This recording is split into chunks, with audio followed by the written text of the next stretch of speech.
Welcome in, everybody, to Fantasy Pros MLB. This is the Fantasy Baseball Podcast. It is me, Joey P. Joe Pisapia. With me is the Welsh, and today we're going to be doing something really fun. We're looking at the top 10 must-have prospects for your teams in 2025. And Welsh is a bit of a prospect guru himself. You can check out all of his prospect write-ups in the Black Book.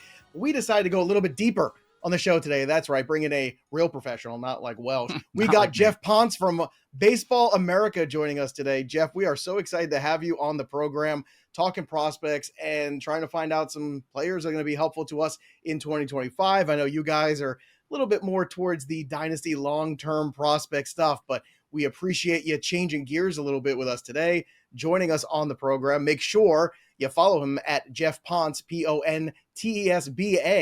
And Baseball America has got a lot of fun stuff going on. Let's talk about that, and let's talk about you getting excited for spring training and baseball starting.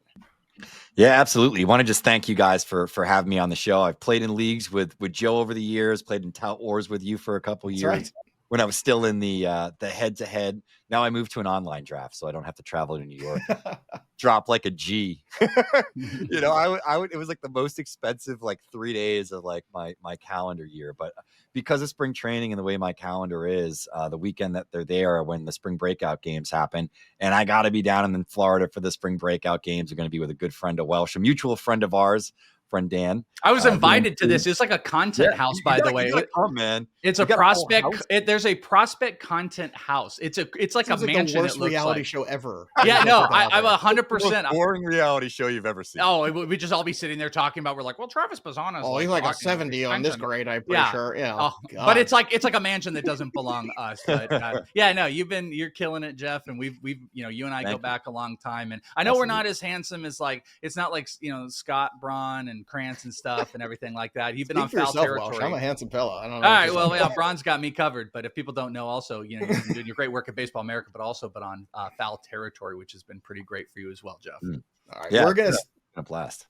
We're gonna start here with the obvious guy at the top of the list. So, spoiler alert, everybody: Roki Sasaki from the Dodgers is gonna be the first guy we talk about. There will be some more legitimate-ish prospects we're going to really break down, but we got to start with Roki Sasaki because he is a Dodger, much to the chagrin of pretty much everybody in baseball at this stage, and he is a guy that certainly has a lot of upside. Last year, 10-5, a 2.35 ERA over 111 innings in the Japanese League, 129 strikeouts, 32 walks. This is a player that the upside at just 23 years of age is going to be huge, and now because he's a Dodger, that's my biggest fear too, is the inflation rate. And again, that's a really tricky word here when you're talking about the Dodgers, but the inflation rate of Roki now being a Dodger, I'm sure is going to push him up draft boards. But the question is, how much of a return can he be, in your opinion, as a prospect, getting thrust in that rotation, the change in terms of, what it is to pitch every fifth day, for the amount of days he's going to have to pitch as opposed to Japan, the amount of innings he's going to have to go. You saw Yamamoto miss starts in the beginning of last year, have a rocky beginning to the season. So what does the Roki Sasaki 2025 look like for you? Yeah, and I think, we can look at the Dodgers rotation now and probably assume with Ohtani back throwing, though he's not going to throw in that first series, they're probably going to go to like a 6-man rotation. So I think he's probably going to be on somewhat of like a college Japanese sort of style schedule. Will probably only pitch once a week, which obviously does have its limitations in fantasy. If you're in head-to-head points leagues like I am, getting that two-step, is really a huge difference maker. You want to have as many 2-start pitchers as you possibly can every week, in my league at least. And it makes a huge difference. So I think that's one area that you can probably immediately point to and say, all right, his innings are probably going to be a little bit more limited than the other guys that he might be priced around. I think for redraft, I could see him potentially being overpriced. I think when you're buying more in a dynasty setting, you're looking at the long-term investment. You're looking at, hey, what's this guy going to be in 4, 5, 6 years? What he is as a trade asset. It's just sort of a different approach in terms of how you make that valuation. Now, in terms of the guy that's going to come over, I think it's very similar just from like a nuts and bolts perspective to the pitcher that Shohei Ohtani was when he first came over in 2017. What do I mean by that? Hard four-seam fastball, probably has some spin efficiency issues in terms of he's not a huge ride guy. A lot of his success and his bat missing ability with that is because he sits in the upper registers. When Roki Sasaki is right, last year his velocity had ticked down a little bit. But when this guy is right, like he had been in 22 when he was setting the world on fire and had those back-to-back near perfect games, he was sitting 99 to 101 miles per hour on his four-seam fastball. So he was really blowing it by guys. We know that velocity at that level really buys you, a lot of leeway in terms of where you locate, in terms of how it moves. He's not a guy who has great feel for spin. I would call out that as probably the biggest question mark I have is, does he have a major league quality breaking ball? He's spinning his slider somewhere around 2,000 RPMs, which is really, really low. I assume that's something that the Dodgers are probably going to put some work into. They're going to try to figure out, as this was part of the homework assignment for teams that sign Roki, figure out why his velocity dropped and how he can get back there. He understands that when he throws his breaking ball hard, when he throws his four-seam fastball hard, everything plays off of that. He does have a world-class splitter, and we've seen how splitters are playing at the major league level right now. I would say the biggest difference between the player that I thought Paul Skeens was when he was drafted and the guy that we got in the major leagues was that splinker. When he added that pitch, he added an 80 sort of off-speed breaking ball, which is so unique. Roki has that kind of, it's almost like a cut splitter in terms of how it moves. It can move glove side, it can move arm side. So there's some sort of like, almost like the ghost split with Senga that you sort of can't predict where it's going to land, which really puts a lot of pressure on batters. So I think like you look at him and you're like, he's this great off-speed pitch. He's got velocity. He has an organization behind him that can probably get him to sort of rip off a harder, maybe more dynamic breaking ball. That's really sort of the low-hanging fruit. He is a bit more of a project than Yamamoto was. Yamamoto was, a three-time more or less Cy Young winner over there in terms of what the equivalency is for that award. But a smaller frame, right? You're talking about Roki Sasaki, guy who's 6'2", but it was Yamamoto. I think the size, that was the big question about him coming to the MLB. Yeah, and I think the thing with Yamamoto is, he does some things that are kind of unusual from the sense that, he can sort of pronate on the four seam and ride it a little bit, but he can also really get the RPMs up on that breaking ball. And, we've moved away from like just raw spin, but when you're evaluating a guy at like a base level of what does this guy have the capacity to become, looking at that ability to generate spin is sort of like a natural ability that you can then sort of develop into other pitch shapes. It's something that I think like 2 years down the road, we may look at it and say, he's throwing a 87 mile per hour sweeper like Ohtani added, right? Like there are some things that this guy can do to sort of develop his pitch mix a little bit more. I think what Japanese development, particularly on the pitching side, does really well is they develop guys that compete in the zone, strike throwers, really good movers, and like fluid mechanics. They're not as deep into the pitch sort of development game as we are over here. And I think we've seen this with a lot of these Japanese pitchers that come over, is that with the right sort of coaching, they can add sort of that next gear. They can add a sinker and sort of different pitches that they didn't need to have in Japan, sort of navigate these tougher lineups. Because, the top end of Japanese players, I think, is pretty comparable at this point to the top end of American players. But when you start to look at the depth of each of those rosters, that's what the significant difference is. And, I'll throw in just real quick, because you did the big breakdown, which was super important about Roki Sasaki. But I think in my take here, he is a number one guy. Like this is clear. Some people would argue, even in the prospect game, if you're looking long-term, he would be the number one guy. A lot of it is built around proximity and the stuff. But when you come back to redraft, yes, he's the number one guy, but he's going to be the number one guy by virtue of ADPs.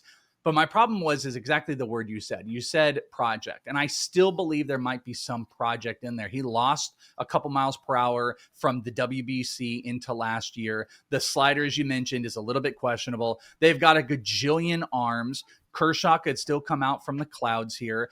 And the benefit of what they're going to want and when to throw him out is in question. So I've been throwing out, I'm not even sure there's a guarantee until they tell us that he is in the rotation to start the year. I don't think it would be out of character for them to say, we got some stuff we want to work on to get him right. I'm not saying that's a guarantee, but I'm not as interested in the current ADPs of a guy like Roki Sasaki with some things that I think still need to kind of adjust. It's the best organization. But last thing I'll throw out here is what we are learning, which I do think is important for people, is the old school 200 innings, 180 innings and stuff. That's just the markers move down. Like you can get a SP3 out of a guy that has 120 or 130 innings this year. And that's where Roki's projected in that 120, 130 range on a 6-man rotation. All of that's great. But if his cost was outside the top 40, I'd be in. It's not. It's inside the top 30. It's 36. So I'm a little bit out. It's 36. And the names around there, Hunter Brown, Spencer Schwellenbach, Joe Ryan, Carlos Rodon, even a guy that, sometimes I'm very iffy on. I think I would rather have Carlos Rodon just for 2025. But if you're in keeper leagues, obviously a very different scenario. But December in just ADPs, alone, 36 is aggressive, I think. Yeah. December, January ADPs, by the way, on NFBC, I think Sasaki was going inside the top 30. I just want to throw it. And this is what happened with Yamamoto last year, too. It went from being reasonable to super aggressive right away. And that's when I was out. Let's talk about another guy, or traditional route. Kristian Campbell, Boston Red Sox, versatile guy, plays the infield, plays the outfield.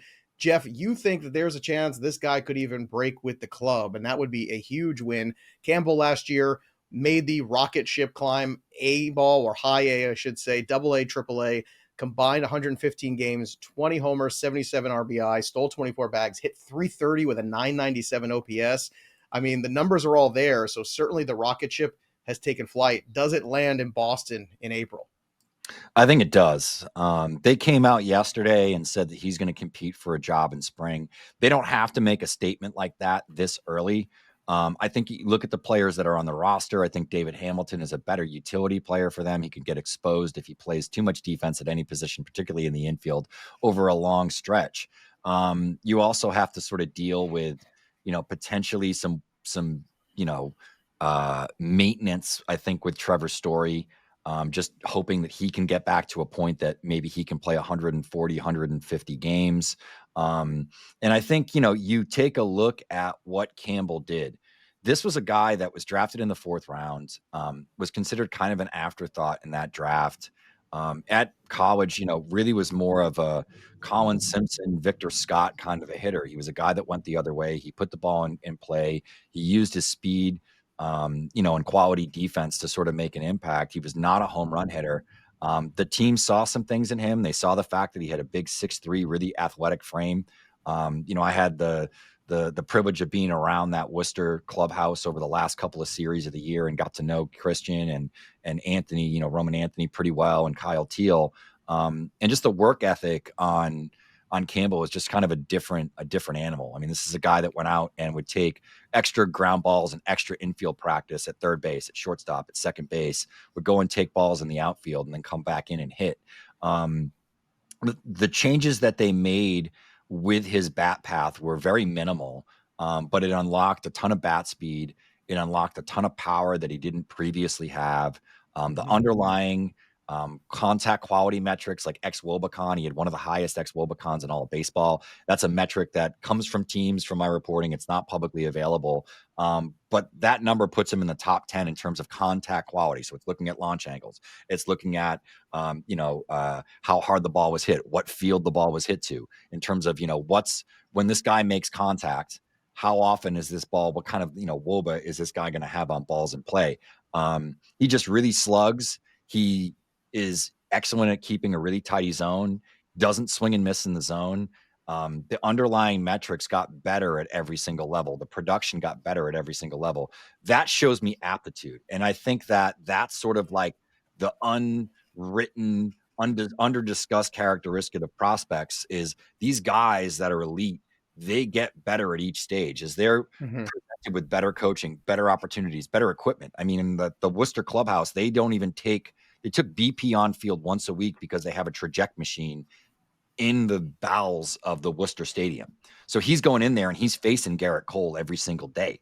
It just puts you into a different, and I think the place that the Red Sox are at with hitting development right now, they're really turning up the cranks. Guys are coming out much better hitters than we had expected them to be. You put all this together, they need right-handed power in that lineup. They need a guy that is dynamic and can play and be versatile over the field. Campbell really fits that for him.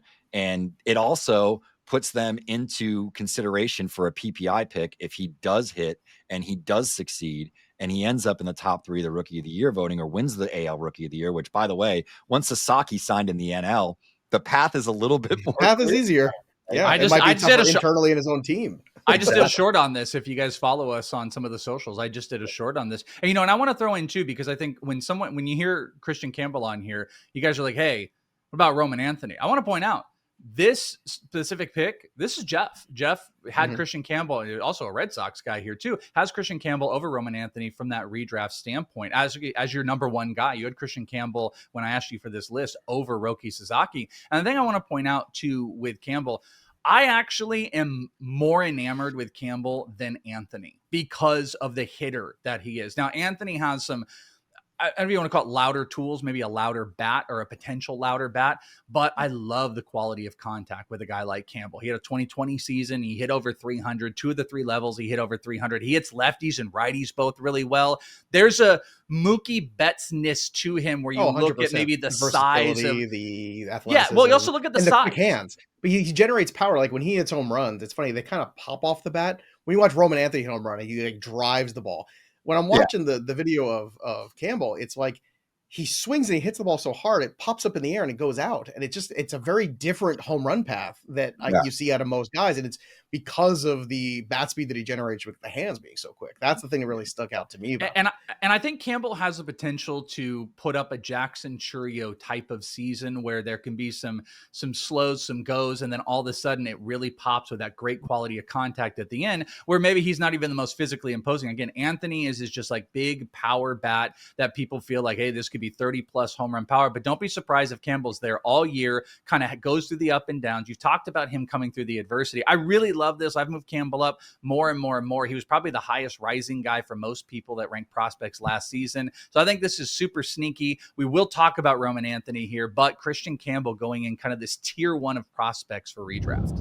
All right, if you're trying to get your draft on, use the Draft Wizard. Again, the expert rankings are there. You can perform quick mock drafts and receive real-time advice during your draft to build a winning team. Practice your draft strategies in minutes and anytime. Realistic mock drafts powered by our expert insights. You can get live draft advice and player recommendations every time you're on the clock.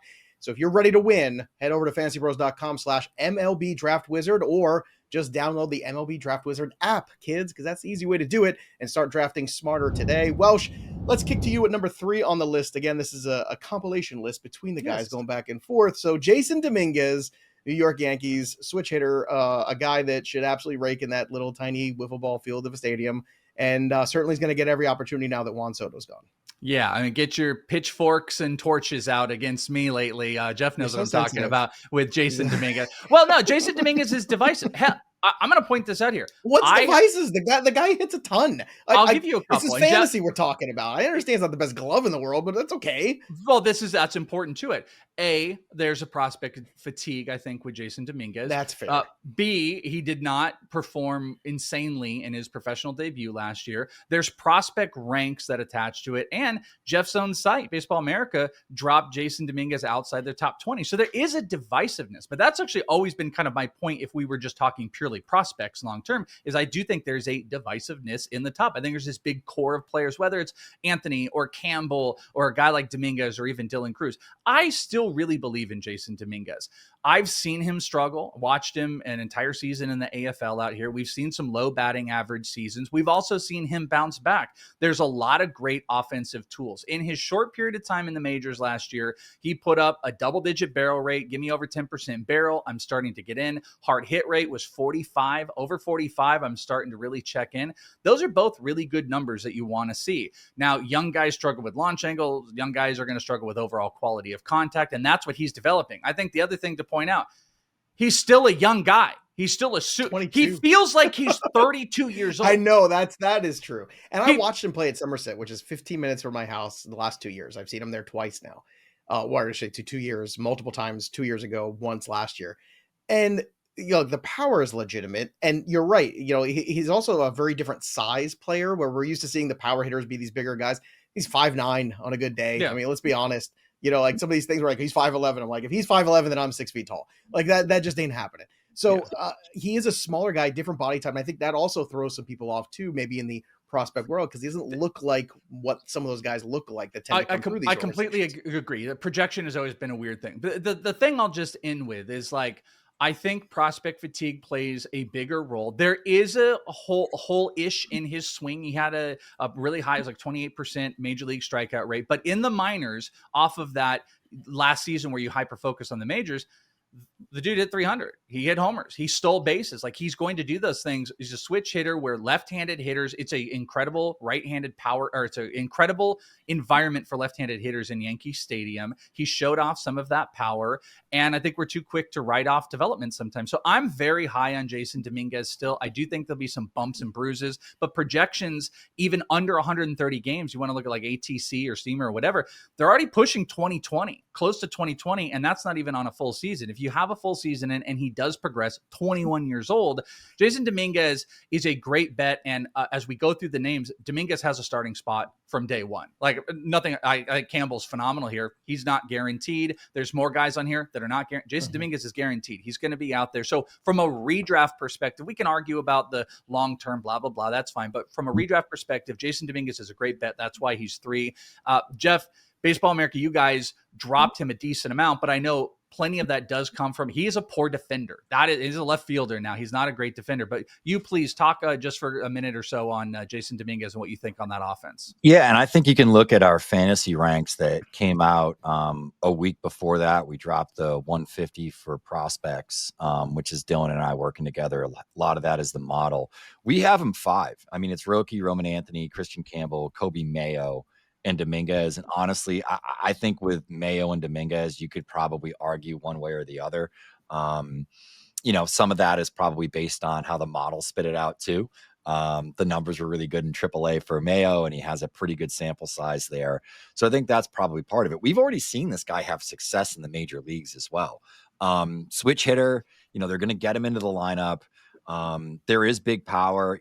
He's maybe a shorter guy. I don't think that's such an issue because this dude's built like a free safety. I mean, if this guy was from Alabama, he'd be playing for the Crimson Tide and ringing running backs bells. I mean, that's the kind of build that this guy has. Like, yeah, he's 5'9", but he's 210, and he's Maurice Jones-Drew at playing baseball. Built like a tank. Yeah. He's built like a tank. He is, and that's fine. Like that. Running backs, but you don't see a lot of these guys nowadays in that build. They don't make it that way.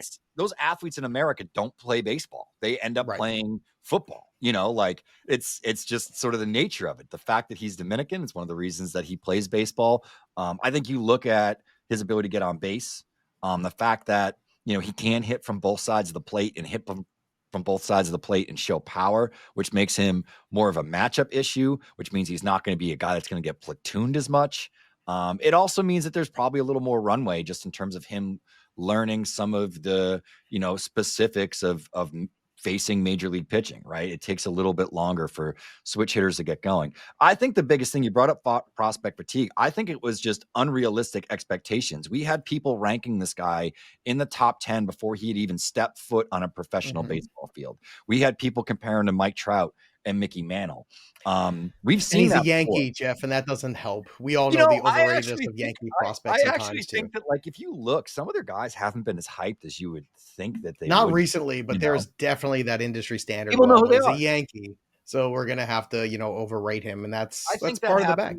With the Cubs, I think that happens with the Dodgers. I think that happens with the Red Sox. I think that happens with the Phillies. I think it's just any fan base that's plugged in and loves their team and has like a well-established foundational sort of passion. I think a lot of that comes up, people are talking. It's funny you mentioned the Cubs, Jeff, because the next guy we're going to talk about is a Cub. It's Matt Shaw, infielder of the Chicago Cubs, number 4 on our list. And Shaw, another guy too, who is not the biggest fellow. He's also listed right now on Baseball Reference at 5'9", 185. So again, it's nice to see some guys that are more I can look eye to eye with in Major League Baseball. I'm liking this trend. Over 121 games combined last year between Double and AAA. A kid at 284 with a 379 OBP, a 488 slugging, 21 homers over that span. So certainly Shaw has shown you versatility in the infield. He can play anywhere. And the Cubs are a team now with that Kyle Tucker acquisition. Look, you went out and you got Imanaga last year. If you get Steele healthy, Pete Crow Armstrong, second half was really strong. The Cubs, I think, smell blood in the water in this division, and I think they should be aggressive. Is Shaw part of those plans in 2025, you think? Yeah, and I think you can look at the Kyle Tucker trade that it kind of served two masters.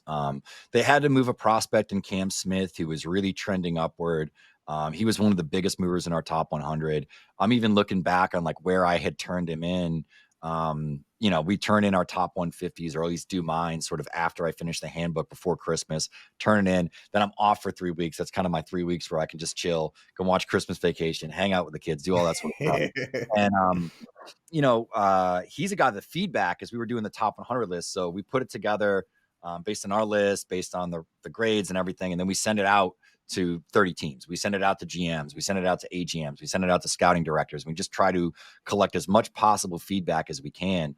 And the player that we got the most up arrow feedback on that, wouldn't totally surprise you was Cam Smith. The other one was George Lombard Jr. We got move up feedback on George Lombard Jr., Yankees shortstop, like consistently, and the numbers wouldn't necessarily back that. Some of that is the fact that he can play shortstop. But, I think you look at Shaw, they made this trade. They traded away Isaac Paredes. They opened up a spot at third base for Shaw, which if you look back to last year entering the season, they moved him from sort of being a shortstop second baseman to like, hey, you're going to spend the offseason working at third base. I will say I've been exposed to Shaw. He's a local guy to me, grew up about 20 minutes from my house, played high school baseball at Worcester Academy for actually Brian Abraham, the director of or the player development director for the Red Sox. His brother is actually the head coach at Worcester Academy. Really, really good program. They had another guy, Maverick Rizzi, who's a big draft prospect probably in a couple of years coming out of college. Won Cape Cod League MVP, was the best player in the Cape Cod League in the 2022 season from pretty much the jump until the end. Hit a big home run in the championship game for Bourne. He's just always been a gamer, all-time player in that Maryland program. Just kind of a gritty Northeast cold weather player. He's going to do whatever he needs to do to win. I think Shaw just has a really good all-around profile. He's going to run a little bit. He's going to hit for power. He's going to get on base. He's going to hit for batting average. And I think the Cubs know that. And it's a bat first prospect. Really the development he needs to make is more on the defensive side of the ball. But you look, they got a spot for him right now. And he was a 2030 guy last year. And then he played in the offseason, didn't go to the AFL, played for Team USA for the Premier 12 and was like MVP. He was one of the hottest bats after the season end as well. It was a really good trajectory for him. Big offensive counting stats. So I'm very much in on Matt Shaw. And again, proximity. That's why he is in the top 5 of the prospects you need to know, because he's got that from day one. Let's talk about Dylan Cruz, a guy that we saw a little bit of a glimpse of last year. The power's for real. Washington really sort of remaking itself here. Welsh, Cruz looks like a big part of that, and a guy that could hit for power right away. So what are the pluses and minuses here? He is number 5 on this list of Dylan Cruz. And he's kind of almost like a fringy tier 1, tier 2, because he's in that same Jasson Dominguez camp. He got up to the majors. He didn't quite pop off statistically, but he's going to be from day one. He's going to, be in that rookie of the year chase, which I think is interesting too, because you look at Roki Sasaki and you're like, okay, it's over. Not necessarily with these guys. I think Dylan Cruz could be one of those sneaky ones. What I like about him is that overall hitting profile. I'm not sure that we went from a time where Dylan Cruz was like going to be the biggest Bryce Harper in college, and then everything kind of median down. And again, there's kind of a fatigue that happens. He just is consistent. He does stuff. He hits the ball on both sides of the field consistently hard. This year in the majors, when he was up, he had an almost 45% hard hit rate, which I like. Barrel's going to come up. He was getting the ball in the air a decent amount. And maybe the most exciting, under 20% strikeout rate in the majors while walking. Why is that all good? Well, clearly from a projection standpoint, you're already looking at like a 15-30 guy in a lot of projections for this season. But guess what? Unlike probably Campbell, unlike Jasson Dominguez, Cruz might be the leadoff hitter for the Nationals. He might be hitting at the top of the lineup. Yeah. So you're going to get some sneaky runs while he's running. I think the power is kind of underprojected for a guy like Cruz. And I think it's pretty easy to see him as like a 260, near 20 homers, near 30 stolen bases, and really good run support, maybe in the 80 to 90 range. I think he's a sneaky rookie of the year bet. I think he's a great bet to get later in drafts right now. He's a prospect, like I said, that I do think he belongs in that upper tier because he's put in a really a solid advantage standpoint, where I think some of his hitting questions might be not as dramatic as a guy like Jasson Dominguez, but the upside isn't quite as exciting as Dominguez or Kristian Campbell. And a guy, too, if he's hitting in that 1 or 2 spot in front of James Wood, see more fastballs. That's a good recipe for more contact, which is what you want to see out of him in 2025. Let's go to a pitcher, finally, again on this list, too. A lot of position players here we would talk about. Jackson Jobe, as it should be, 100% without a doubt. Go position players. Jackson Jobe, starting pitcher, Detroit Tigers. Geoff, he is number 6 on the list. He's the guy that you put in there. He has a little bit of a more compact version of Matt Cain is how I always see him in terms of like his delivery and approach. That's what I got from watching him. I'm curious, what are your expectations from him? Because the Detroit Tigers certainly exceeded all expectations of being a playoff team last year. So is Jobe a guy that you see is going to be in that rotation right away, or a guy that maybe they slow play just a little bit longer based upon how you want to build his innings? Yeah, I mean, they kind of rocketed him up to the major leagues. They gave him, that first sort of hint of experience in the bullpen. They could do that maybe early. How they use their bullpen and how they sort of deploy their pitchers is a little bit different, a little bit more progressive than some other teams. So I do think that there's maybe some opportunity that early he's more of a multi-inning reliever. I think that by July, once he, maybe figures out some of the pitchability stuff from a stuff standpoint, there's nobody on the list that has better stuff than Jackson Jobe. There aren't many people walking the face of the earth that throw better stuff than Jackson Jobe. And I think that's maybe the difference between him and Cain from like a aesthetic standpoint, not a bad call at all. I can sort of their approach, it's very simple. Yeah, you know what I mean? Like Cain was a very straightforward delivery guy, very simple. But you're right, from stuff a little bit more electric, I'd say. Yeah, super clean gate, like all that sort of stuff. Like his leg block is very direct, the same way that Cain's is. But he's generating way bigger stuff. I mean, like he's a guy that throws a super efficient fastball. He gets ride, he gets arm side run. He's sitting 97 to 98 miles per hour on that pitch, but he also can, break off 3,000 RPM yackers, just absolutely crazy breaking balls. And his changeup might be his best pitch. Like this is a deep arsenal of plus pitches, I think, potentially with feel for pitching. It's just a matter of like sequencing. I think once he sort of figures out how to attack different batters, and if you look at the Tigers, they're kind of following that Astros model of everybody throws 4 or 5 pitches. Everybody has sort of like 2 different pitches that they can throw as secondaries against righties, 2 different pitches that they can throw as secondaries against lefties. And it's sort of like, how are we going to game plan this guy on a given day? I do think that this guy by, May or June, you're talking about, 5-6 innings every single time out. But they might slow play him in the first month or so. I would say just stay patient and just, rack up those K per 9 innings, because if he's coming out of the bullpen, he's probably going to be throwing a little bit harder. Looking to. He's going to be a problem if he comes out of the bullpen. Like that's a problem for a lot of Major League Baseball. This is a guy that hit 100. So I think when you just look from a pure stuff perspective, he might be tops on the list even over guys like Roki and others. And Geoff, I know we touched on Roman Anthony earlier, but look, now we finally got to him on the list at number 7 here. And this is the guy that's getting, I think, generating the most buzz typically around circles this year, it feels like. And a guy that does more look the part, right? Does have that sweet left-handed swing. He's got the power. Everything is there for him. The question is when and where when it comes to Anthony. Yeah, I mean, there's still an outside chance that, he could just come into camp and just dominate and somehow sort of play himself into an everyday role. It's just that is a very crowded group right now in terms of the personnel on the active roster and on the 40-man roster, because Anthony's 40-man roster decision is still a couple of years away. I would imagine that's not going to be an issue. He'll probably be on the 40-man roster by the end of the year. But, I do think that you can take a look at the fact that Abreu is still here. There were some rumors that he could get moved. I think if that guy gets moved, then that opens up a spot for Anthony. So, if that happens in the next couple of months, your draft's already happened, a redraft, and Anthony's sitting out there. I'd go and make a play for him. I think, the other part of it is you got Duran, you got Rafaela, who they've committed some money to. They still have Yoshida. There's been some talk of Yoshida potentially playing left field this year a little bit. So they got to figure out where Abreu and Yoshida sort of lie.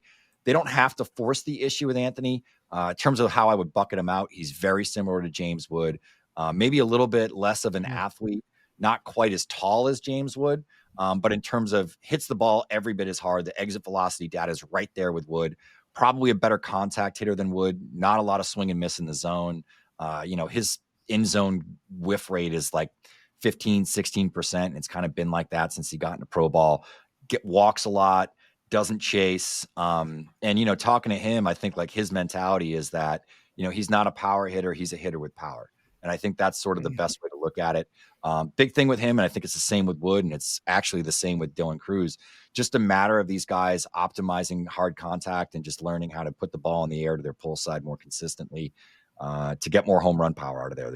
The shortest part of the park is going to be to your pull side every single time, no matter what ballpark you're playing in. Oh, that was very zen, Geoff. He's not a power hitter. He's a hitter with power. I like that. Can we get that on a shirt, Welsh? Verbatim. That's his quote. That's I like it. That is good stuff. That is good stuff. Also good stuff. Number 8 on our list, Jordan Lawlar, shortstop for the Arizona Diamondbacks. Hopefully sooner than later. Welsh, it's hard not to watch this kid and get a little Derek Jeter feel when he hits that ball the opposite field, the way he does, that inside out that he's got. Perhaps maybe a more gifted athlete, in terms of physical tools, maybe. We'll see what the work ethic is like. If it's anything close to a Derek Jeter, well, things are going to be really good in Arizona. But let's talk about him, the ETA that he has, in your opinion, and what Arizona did right in the offseason to hopefully create a better environment for him, because you did lose Christian Walker, but you did gain Josh Naylor in return. You had a resurgence in the second half of this team, especially Corbin Carroll. And now all of a sudden, the Arizona Diamondbacks are set up still in a very tough division, but is still a pretty formidable lineup. Yeah, I mean, I would say the interesting thing is they didn't do anything that helps us for Lawlar, and I think that could lead to a reason why he becomes even more valuable. He's a good shortstop. He's fine in the infield. I don't think it's out of pocket that the Diamondbacks pull a Jackson Merrill with Jordan Lawlar, and they even test some of that outfield work. I don't know if they'll come off of Perdomo. I'm not saying they're going to do this, by the way, because they're kind of like the Red Sox. They're blanketed too much with guys in the outfield. But there's been talks of moves. If they were to end up moving, it's all just left-handed hitters. If they were to move McCarthy or Alec Thomas, I think there's a possibility he could play some super util role that's out there. You're talking the Jeter thing. What's interesting is like Lawlar's problem and positive is a lot of young hitters struggle with getting the ball in the air. You'll see like Vlad did it, where it's like, look, it's really good metrics, like hard hit and barrel, but a 3-degree launch angle. Ellie had the same thing. O'Neill Cruz, I think, had the same thing. Lawlar wasn't, but it wasn't good contact. So he's like a 13-degree launch angle, 0 barrel rate in the majors this past year. But he had a solid minor league season, hit over 300 in a small amount of at-bats, dealing with injuries. He then went and played, I believe it was in the Dominican Winter League, and really started hitting again and found that stroke, couple homers. He was being consistent. And I think that's the key, is like that bat has always been live. He makes solid contact, but it's been inconsistent as he's developed at the upper level. Still another young guy, complete prospect fatigue. Everyone's over him. Everyone doesn't care about him anymore. But the roadblock here is Geraldo Perdomo, and Lovello loves him and doesn't want to get him off of that team. So we'll have to watch and see if they talk about maybe playing him in the outfield, if they move some other outfield prospects. But here's the deal. You can't keep him in the minors anymore. You got to get him at the majors. He should see a girth of at-bats this season. And just don't forget, this is a 2020 potential player. We're really going to have to pay attention to the contact development. But he is worth a late round guy, and he's one of these prospects that you got to own because of proximity to the majors this whole year. We had 105 games in 2023. Last year, just 23. How much does that enter into his ETA, in your opinion, too? Yeah, well, I mean, it's the injury. Like, he's got to stay healthy. He's one of those guys. Well, that's guys what I mean. Like, but you miss that development time. It's something that, like, Byron Buxton used to miss all that development time, and you could see it used to hurt him when he was trying to make that adjustment to the major league level. Do you think Lawler's in that same boat? I think there's a potential, like, he could be sat down for the first month of the season, going into the minor leagues, trying to get some consistent at bats. But he's been with this organization enough and at the major leagues that I wouldn't be surprised if it's just be healthy all of spring training and then just get him on the team. And like I said, maybe use him in this. He doesn't play 6 out of 7 days in a week. He plays 4 out of 7 days. So be on the lookout with Lawlar. Spring training will be there's a couple guys we just mentioned. Anthony, watch if Yoshida or Abreu gets moved. Diamondbacks, same thing. Watch what they're saying and watch if the outfielders are out there, because both of those guys could be Anthony's not so sneaky, but Lawlar could be sneaky. All right. If you're looking to upgrade your betting game, you do it with our Betting Pros app. Again, the BP YouTube channel has been rocking and rolling for the last couple of years, and we are crushing right now. But you have a chance right now to get the premium product of Betting Pros for free. How do you do it? You download the Betting Pros app and use the promo code FPFREE. That's right, FPFREE. Baseball is just coming around the corner. You still got football going on for a couple weeks, Super Bowl around the corner, NBA, NHL, it's all there. You got the same game parlay tool, the prop bet analyzer, Prize Picks is on there now. We got everything on BP, so don't miss out. Try the month of the premium tools for free. Again, the promo code FP free when you download the Betting Pros app for iOS or for Android. Bubba Chandler, next guy on the list. Pittsburgh has a lot of starting pitchers all of a sudden. And Geoff, this feels like a guy who, right now, again, the just electric system of these pitchers coming through here, which is really fun because Pirate fans haven't had a lot to cheer about. Do you think, let me put it this way. Chandler, give me a number for starts you think he might make for the big club this year. 24. I think he's going to break. I think that's aggressive. I think there's no reason at this point for them to hold down Chandler. I think you look at the back end of that rotation with like Oviedo and some of these guys, like this is the Pirates' opportunity. It's to have Skeens, Jones, and Chandler together in that rotation. They got Thomas Harrington, who's a little bit different, less of a stuff guy, more of an execution type of pitcher that's waiting in the wings as well. Really, they're sort of primed for this. And, I think you look at a guy like Chandler, he's not on the 40-man roster. They do have guys like Burrows and Ashcraft who are on the 40-man roster. The back end of this 40-man is not the kind of 40-man that's going to hold back a pitcher like this. You look at the steps that he took forward last year. He made 7 starts in AAA at the end of the season. He could return there for maybe a few weeks and then be up. The PPI is a huge part of, how Pittsburgh needs to function. I am sure that Charrington is well aware of that. I know that folks in the organization are well aware of that. Some of the things that Pittsburgh is doing behind the scenes, stuff that's not being discussed publicly, hopefully later this offseason, I'll be able to dig into it. But some of the things that I know just from doing my reporting, doing my job, that they're doing on the back end is really advanced. The hitting stuff is not caught up as much, but I think you look at what they're doing in the pitching side, the development, grips, some of that stuff that they're working with is very progressive, very interesting, and they're getting the best out of these guys. Chandler came up to AAA, 7 starts, 39 in the third innings, 1.83 ERA, and it's backed by a 2.78 FIP, striking out the world as well. It's a great fastball. I wrote an article today. I do it every year, ranking out the best pitches in the top 100. Love that article, by the way. Bubba Chandler's got the best fastball. That's over Jobe. That's over a lot of these guys. Elite fastballs. Jacob Mizorowski, who literally lives off his fastball. It's a really good changeup, and he can spin the slider enough, land it enough that it works. It's probably more of like a major league 50, I would say at this point. But you're talking about a 70 fastball and maybe a 60 changeup, guy that can dominate power through stuff. And if you look at the progression, this was a two-way guy in high school and was drafted as such. That's now developed as a full-time pitcher, big body, athletic, physical. And, there's not many guys that throw the pill much harder than Chandler. All right. Another guy throws the ball pretty hard. Kumar Rocker of the Texas Rangers. Has been a long and winding road. Is that fair to say, Welsh, for Kumar Rocker, who now finds himself? And look, he got his debut last year.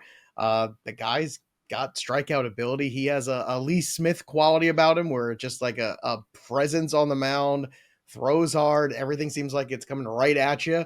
And I wonder, too, that being said, because of the long and winding road with the injuries and building back innings and all this stuff, could Kumar Rocker be a guy that you end up maybe seeing in the bullpen more than the starting rotation this year? But you want to keep those innings at the big league level because we all know Texas is trying to get back in this thing. What do you think about his 2025 and what it might look like? Yeah, a year ago, I would have said 100%. Now I would say no. I think Jack Leiter is more likely to be in the rotation than it would Kumar Rocker. And the reason behind that is the development or the redevelopment of his slider that has made the fastball better. And it kind of inverses as well. His biggest problem is I have a crazy history with Kumar Rocker because he was my first ever interview on my Prospect One show back when he was in high school. And then now we're here. When he got to the majors, his fastball disappeared. He couldn't command his fastball. He couldn't find velocity. And then guess what? That made his slider stink. Everyone was just sitting on the slider. Or, it was just like, if you knew the slider was coming, just don't swing out of it if it's going out of the zone and just wait for this fastball. They got that fixed. His fastball looks like it's back. It hit 96 last year in the majors. He's got this sinker that he was throwing 95, so a little bit of a different offering, breaking your visual plane. And then the slider became a lead again, and the slider was just a lead. He was throwing it for strikes, had a 47% strikeout or K percentage in the majors last year. So I would say this, he now back has a repertoire of a starting pitcher. He went deep into games when he was in college, one of those prolific college pitchers out there. Kumar Rocker's back. You want to get back to our free offer we had, FP free? Well, guess what? You go and check out, you get all the tools. One thing you can do and lock in, AL Rookie of the Year, 2,000 plus 2,000. So 20-1 for Kumar Rocker for Rookie of the Year. He has a decent chance to be in the rotation the whole season. Projections have him around 140 innings. He's got to beat out Cody Bradford. Could be the bullpen, but that slider came back. Looks like he could be a prominent strikeout pitcher again. I think Kumar Rocker is sneaky, and that's why he should be on this list. I don't see a closer on this roster right now. I see Kumar Rocker, and I see Lee Smith, and I see a guy's like, hey, let's just get the best out of him. Give me 70 innings, kid, and close. Aren't you always putting? You're always putting Jacob deGrom as a closer. So. He would have stayed healthy had you maybe put him in there. Just saying, that'll be a fun debate. He'll be back in the rotation this year. All right, so those are your top 10 guys, but of course, we like to give you some extra stuff around these parts. So, Welsh, give me 2 guys that just missed the list that people should be watching out for in 2025. So I'm going to give you bigger named prospects. Geoff definitely has some better fun prospects that aren't going to be on any radars. Geoff's are better, everybody. Just so yeah, but these are too big. I think you might argue these are better players, but it's just, will they be up there? Chase Dollander with the Rockies, one of the best minor league pitchers all season last year. Everyone hates it because he's a Colorado Rocky. The team about a week ago, I believe it was already talking about they are going to give him a shot to break camp with the major league roster and be in there. That would enable them to be eligible for PPI, and that would give them a pitcher because they don't have any good ones. Now, you don't want to ruin him, but watch for Chase Dollander because his stuff is ridiculous. Great slider. The other one, huge name, Travis Bazzana. And the reason I'm throwing Bazzana in here, they've got no second baseman, this team. They traded Andres Jimenez away. You could see that right now. I mean, I shouldn't say that. Juan Brito is a guy, but he is currently your roster resource second baseman. I think that leaves open the opportunity for Bazzana to have that. He did not have the craziest, biggest debut, but I think he is as close to major league ready. It enables them, again, we've talked about PPI a lot, but these teams, you get more bonus pool, you get an extra pick. Why not? Pro college bat. I think Bazzana could jump levels. You could maybe see a Jackson Holiday type of situation. I guess he didn't get to AAA, so it's not the same, but I could see him breaking camp and being the second baseman. So really just put a marker in both of those guys if we get bigger camp words that they could be breaking the team. That happened with Julio Rodriguez. If you remember, no one thought he could break camp, and then all of a sudden he did. Dollander and Bazzana are my 2 to keep an eye on. All right, Geoff, you've got 2. Quinn Mathews, starting pitcher of the St. Louis Cardinals organization, and Thomas Harrington, another pitcher in the Pittsburgh system. Quinn Mathews, real quick. We're going to talk about both these guys, but give me the lowdown on these guys real quick. And also, Quinn Mathews, a guy that I'm very excited about. This is a tough lefty right here. This is a guy with strikeout potential, and certainly an organization looking to get better in that rotation. Because last year, the average age of that rotation, I feel like, was 42 years old. It was crazy. Yeah, and he's a little bit of, older of a prospect. Spent 4 years at Stanford, was drafted by Tampa in 22, went back to Stanford, of course, had sort of a heroic performance in the regionals where I think he threw like 148 pitches or something like that. It's a guy with a rubber arm. He goes deep into games, got into pro development, and immediately went from sitting 89 to 91 to 94 to 95 consistently with ride and good shape. All the power on his other secondaries. He's got a really good slider. He's got an excellent changeup. Just missed the best changeups on my list in the top 100. Probably could have put him out there. Struggled a little bit in AAA.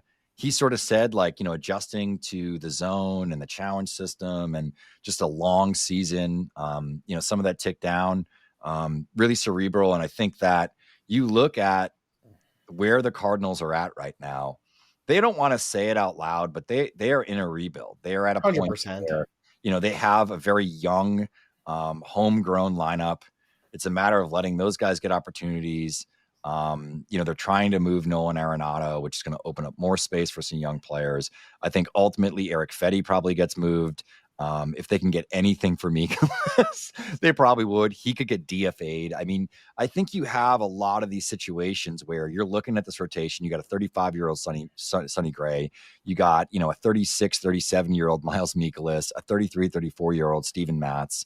Matz certainly hasn't had the best track record of health over the course of his career, dating back to when he was a Mets prospect.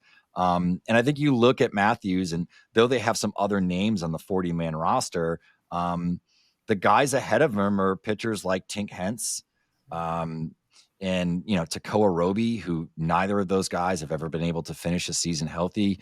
Semra Bercy, where there's major question marks around how effective he could be against major league competition.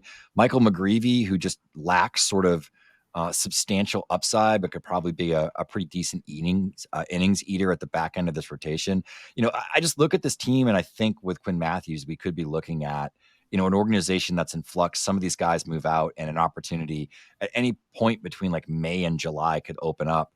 And this guy's in the big leagues. I don't think he's going to break camp unless there is a catastrophic injury to one of these pitchers. And then I think the game is really on, and there could be an opportunity at that point in time. And then with Harrington, is that a guy that like a Jared Jones would have to get moved on from for him to see time this year? I think Harrington is just more like, how effective is Bailey Falter? We talked about the back end of that rotation. I really think the strength for the Pirates is the fact that they have, sort of these 5 young pitchers that are all really good. Harrington is a little bit, they have 3 stuff monsters, right? Like you look at Bubba, you look at Skeens, you look at Jones. Those guys are huge stuff, throw hard. Harrington is a little bit more on the pitchability side. Harrington's a little bit more on the deception side. He's going to execute. His stuff is fine, but it's not elite. But he's kind of one of those guys that can lull you to sleep. And then, 5 innings in, you're like, this guy's given up 1 run, 3 hits, and a walk. And, he's at 75 pitches or something like that. Really efficient, really effective. And, I think could kind of be a little bit of a sleeper later in your DC draft. He's a guy that I'm maybe taking a shot on in around 45 to 50. Those late rounds where you're kind of just trying to grab somebody who might be an upside play. Incredible stuff. Follow him at Geoff Pontes BA. Check out all the amazing work at Baseball America, and stay with us here on the YouTube channel. Don't forget to subscribe to FantasyPros MLB. Drop your comments below too. Who is your favorite prospect for redraft in 2025? We'd love to hear from you. And don't forget to ring the bell till it goes ding for notifications so you never miss a piece of content right here on the channel. And of course, subscribe to the podcast wherever you get your pods. That'll do it for us. But the story of the game goes on. For Geoff and the Welsh, I'm Joey P. We'll see you next time, kids.